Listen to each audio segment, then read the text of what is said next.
Karol Markowicz back in the mix. She is the host of the Karol Markowicz Show on the Clay and Buck Podcast Network. Please subscribe. You do that by downloading the iHeartRadio app, and you subscribe to us. You can hear Karol there, and she's phenomenal. And she's also got a Substack out, which I recommend you subscribe to. Karol, great to have you. How you doing? Yeah, we're good. We're good. So we got a bunch of things to talk to you about. And, Clay's probably going to spice something up and say something out of left field. It's not even football season, Clay. Not even. I just want you to know before Buck asks a question, Karol, if you say anything at all controversial, Buck will get blamed for it, and you won't. No one will care at all about what you said. So just free reign. I want you to know that's how the show works. Yeah, somehow it's on me. So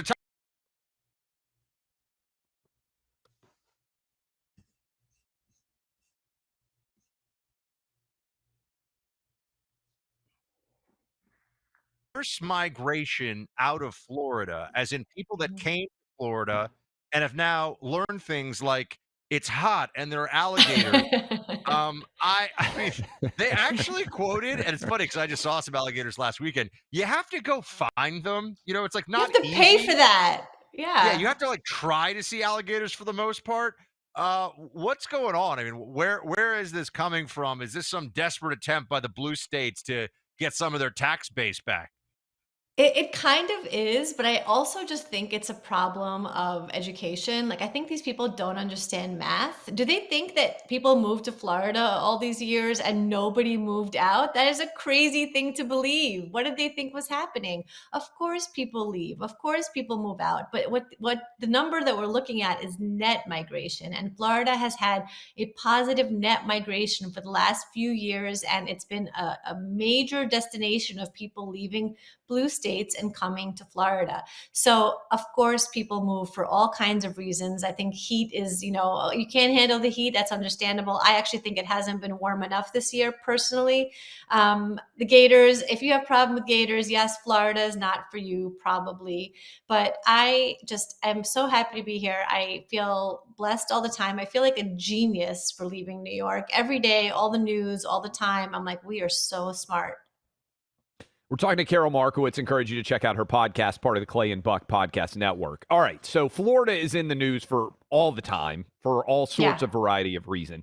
But yesterday, Karol, was, I think, or 2 days ago, Supreme Court ruling came down on 6-week abortion, and then also there being a referendum. I want to factually get this right because I didn't know. I thought the referendum had to get just a majority of votes in order to set what the law would be on abortion in the state. It's actually 60% to change what the state legislature has passed. So, Karol, you are a woman who has recently moved to Florida. Trump has said, hey, I don't agree with the 6-week thing. He now says he's going to have an abortion policy that he's going to put forward. Not your own personal opinion. What do you think politically Trump should say? What do you think the impact of this referendum in the state of Florida will be, if at all, since you are also now a Florida voter? Right.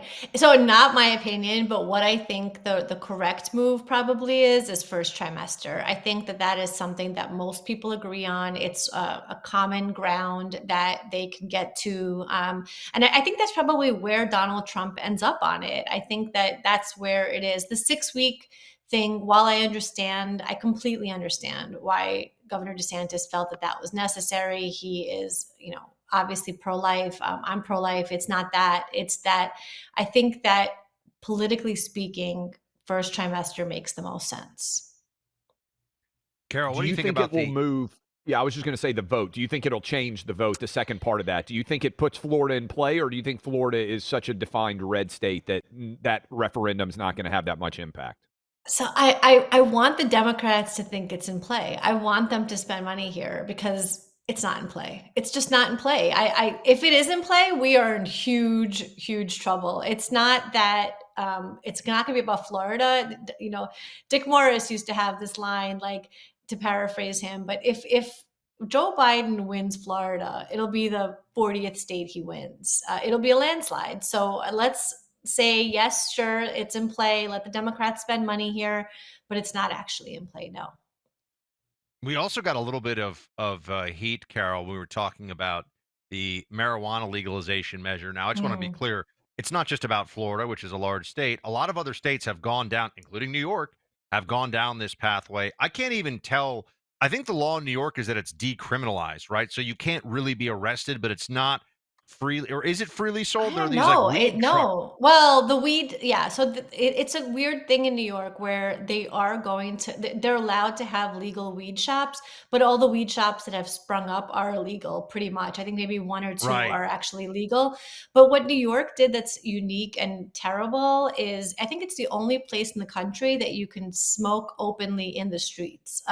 Other places have like, you can smoke in your home or in your private, abode or whatever that means. But New York, I believe, is the only place that you could smoke out in the streets. And let me tell you, you smell that, you feel it everywhere. All the Everybody's time. high all the time. And look, I used to think that decriminalization might not be that bad, and maybe it wouldn't be. But did you have to make it full on legal to smoke in the streets? 9 a.m. walking my kids to school, when we still live there, and somebody's smoking a fatty on their stoop. Like you wouldn't be okay with them drinking a beer, or, hanging out with a 40. Why is it okay to be smoking a blunt in the morning? It's really not. Yeah, We're talking to that's so. I Carol. guess the implementation matters a lot. Go ahead, Clay. No, I was just going to say, we're talking to Karol Markowicz. Did you see the controversy that Shakira got herself into, Carol, when she said that she No. didn't like Barbie? Sorry, Bambi. Bambi, poor Oh yes, I Bambi's did see mom's still that. not over Yes. that. She said she didn't like the Barbie movie because she Yes. had two boys. I think you have two boys, if I'm not mistaken. She thought it was Right. anti-men. Buck Mhm. agreed because you actually watched. How much of the Barbie movie did you watch? I got through almost an hour, and I cried uncle. I would rather be waterboarded. I would rather suffer medieval tortures that are unspeakable than watch the rest of that movie. I did Yeah. not see any of it. My wife, who I think would be in the target market, said she didn't like it. She agreed with everything Buck said. What do you think about Shakira? I think Buck said her hips Yeah. didn't lie. She is like now embroiled in a huge controversy over So this. I'm funny. curious what your take is. So I do have two boys, but my oldest is a girl. She's 14. She went to see it last summer when it came out with her friend. They dressed up in pink, and then she got in my car afterwards and said, "What did I just watch?" And look, she's the target market, but she said, like, I've never heard the word patriarchy so many times in my life. Like, she said that was just they hit her over the head with it. She really didn't like it. I didn't see it, so I can't really say, but obviously it's not pro boy. Obviously, men are the villains here. They're keeping the women down. I think if you raise your girls right, like which I feel like I have, they're going to recognize indoctrination when they see it. And my daughter came out of that movie knowing what the message tailored to her was. Yeah, I thought it was one of the worst pieces of garbage I've ever had to sit through. The fact that it made $1 billion, I find deeply troubling for the future of America and Western civilization. But then again, I was one of the lone voices, Carol, when Hamilton came out and Oh everybody was standing in no, line and paying no, $1,000. I was like, no, I don't no. care. Yep, I love trash, Hamilton. Oh, I trash. love Oh it. my No, I gosh, love Carol, it. I love oh, Hamilton. So, can okay, I we love can we Hamilton. remove I her? love what? So, okay, I love American history, which obviously Hamilton. I love hip hop. It was, all the references. My husband and I are just like looking at each other like, that's our songs from our, teenage New York youth. And that I have to say that Hamilton got my whole family super into American history. My middle son is now a history buff. I would say Hamilton kicked that off. Yes, it's a little cheesy. I get that, but it really did do a lot in terms of I mean, I just educating want to say, us. can we strike this from the record? Can the witness be removed from the courtroom? Like, I don't even. Carol was just hitting home runs, Clay, and then all of a sudden this happens. She likes Look, Hamilton. I like disagreement. I love arguing. Bring it on. I I just, think the founding fathers. The only bad guy is the white guy, King George. That's the whole. That was Yes. interesting to me. I just Yes, want the that wasn't country and great. western Yeah. version of the Obama administration to come out. I want Blake Shelton playing Obama. I want Gwen Stefani as Michelle That's Obama. so I just think good. it's important to show Yeah. how little color matters by having white people No, play black people. I would like to see yes, it. you're absolutely right. But what's amazing about Hamilton is that it could never be made today. It could something that pro-American and like pro-American history where we're rah-rah America. I mean, there's no way that Lin-Manuel Miranda could produce it today. There's no way Barack Obama would sit through that today. I I It wish would you never could see happen. Buck's face right now. He is honestly aghast at your proclamations here. Rewriting Which American part? history for a DEI seminar? Like, Okay, I don't even know what to say. I don't even know what what to say. was in the actual show, it was on point historically. Yes, obviously they had to make a point with the all black cast. Okay, yes, it's ridiculous. But I feel like the history part, it really did celebrate America. It did. It I was a think very that's a big but. pro-American, yes, okay. I think there's a big but that came into that sentence. I just yes, it's good, but I don't know. I'm all right. We're not going to agree on this one, Clay. I No, we're thought not. like Stephen Miller was just nailing it today. He was totally correct on the movies, everything else. Carol knows Barbie is awful. I trusted her, and now I feel like my trust in her taste has been shattered on this one. But that's all I right. mean, you're a New Yorker. You weren't into the hip hop? Like, how is that? It's not even good hip hop. I'm gonna lose my mind, and I don't want to. I don't want to waste it. I don't want to waste the audience's time anymore on this. So let's ask something. Ask her a real question about politics and things that matter, Clay. There was a great line in Succession, which is, I think, just an absolutely amazing show, where Mhm. one meeting was described as, it's the kind of place where you don't have to lie about liking Hamilton. Which, and I'm paraphrasing, was an amazing way to describe the group of people that was going to be in a room. So Carol, Yeah. if the election were taking place today, we talked about the Wall Right. Street Journal poll that is out. Trump is up in 6 of the 7 swing Mhm. states, tied in Wisconsin. How Yeah. confident are you that if we were voting today, Trump would win? Guys, I wanna stay popular with your audience. I feel like this is I'm a total, bummer. I don't know. I feel like the You're not Democrats have not optimistic that he would win started. I 7 months am out not if the optimistic. election were taking I'm place. not. Okay. I hope to be wrong. I hope to be wrong. I think the Democrats have not begun their assault on him. I think what we're going to see in the next 7 months is just forget what they did in the 2020 or 2016. It's going to be so much worse. He's an insurrectionist. You're an insurrectionist. You're anti-democracy if you support him. Again, I hope to be wrong. I hope that all of these, predictions are incorrect. I hope that he pulls it off.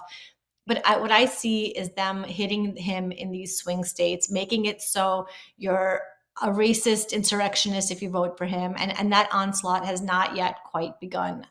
Again, hope to be wrong, hope to be here in November being like, wow, I was completely wrong. What a mistake. But I don't know. I'm not feeling super optimistic. Are you guys feeling optimistic?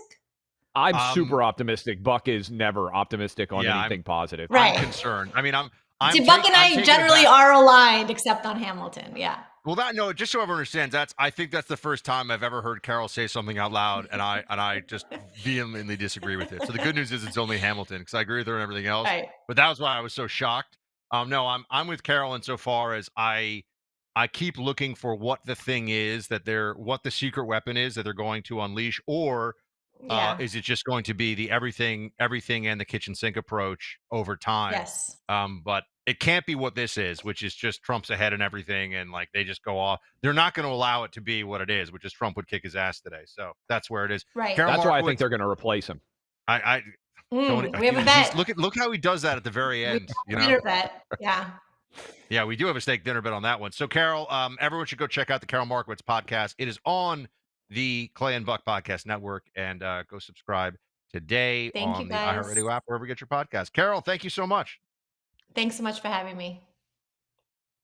The country and Western version of the Obama administration, I don't know if anybody has any control. Putting white people in as Barack and Michelle Obama to demonstrate how little race matters when it comes to telling a great story.